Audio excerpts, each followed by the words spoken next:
en Côte d'Ivoire, que personne ne se méprenne. Ce discours est un discours de manipulation, c'est une propagande abjecte.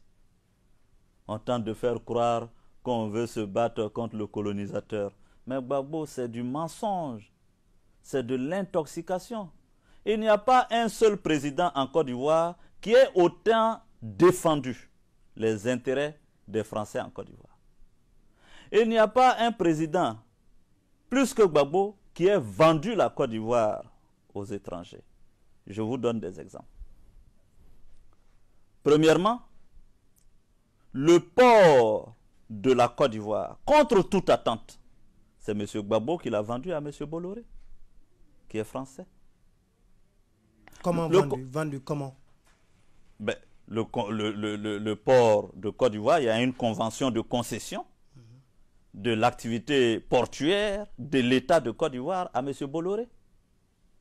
Comme dans tous les pays, au Sénégal, c'est la même chose. Au Sénégal, le port, c'est plutôt Dubaï Port. C'était Bolloré avant. Oui, mais c'est Dubaï Port. Oui. Au moins, vous avez fait votre révolution à ce niveau. Mais Gbagbo, lui qui crie sur tous les toits qu'il est contre la France, pourquoi a-t-il renouvelé la convention à Bolloré? Alors qu'il y a bien meilleure offre. Mais mieux, l'électricité et l'eau. Monsieur Gbagbo, la convention de concession, c'est avec Bouygues. Et je peux vous citer à foison autant d'intérêts français que M. Gbagbo a protégés en Côte d'Ivoire. Mais allons-y plus concrètement. M. Gbagbo, pendant la campagne électorale de 2010, M. Gbagbo, le savez-vous, a reçu le soutien manifeste et concret de camarades du Parti socialiste français. On a vu M. Diaglang, au cours de la campagne électorale de Gbagbo, prendre la parole publiquement pour faire campagne pour Gbagbo. On a vu Christophe Cambadelis faire campagne pour Gbagbo. Ne parlons pas de Guy Laberty, qui a élu domicile au domicile de M. Gbagbo. Tous ceux-là sont des Français. Pire, la maison de communication qui a travaillé sur la stratégie de communication de M. Gbagbo, c'est bien Euro RSCG, n'est-ce pas? C'est une maison de communication française. Lui qui aime tant le panafricanisme, le chantre de l'africanité. Pourquoi c'est une maison de communication française prend-il pour faire sa campagne? Mais je ne m'arrête pas là. L'institut de sondage que M. Gbagbo a pris pour accompagner sa campagne, c'est la Sofres. Monsieur, vous savez bien que la Sofres est une société de sondage français. Alors que nos pays, nos États ont tellement d'instituts de sondage, pourquoi il allait chercher, comment on appelle, des instituts de sondage en France? Mais pour terminer, pour vous donner les preuves de ce qu'on dit est du mensonge, c'est de la propagande et de la désinformation.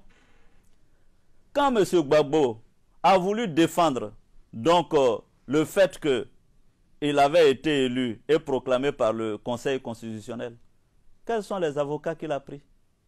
Il a pris M. Vergès et M. Dumas, deux avocats français. N'y a-t-il pas d'avocats africains, ivoiriens, capables de le défendre? Alors, donc, on arrête ce mensonge aux Ivoiriens. M. Gbagbo est l'homme de la France. Qu'il arrête de tromper les gens. Quand il dit le combat contre la France, je veux bien, mais la France est plurielle.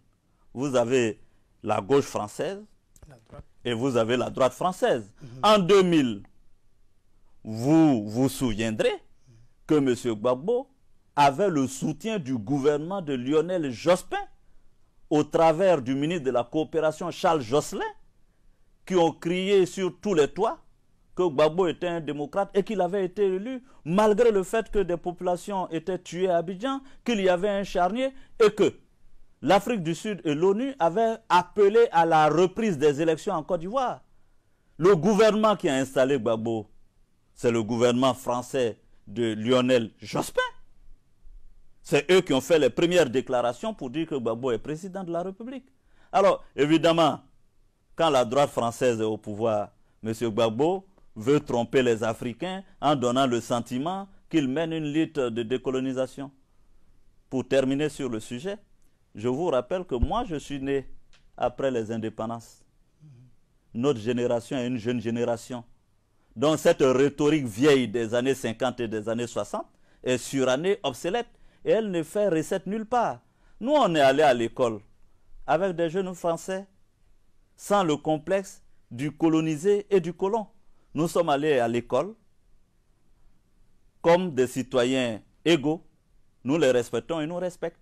Et donc, nous voulons, dans le cadre de la globalisation, une société juste. Nous ne voulons pas retomber dans des discours des années 60. Donc, Gbagbo est un faux panafricaniste.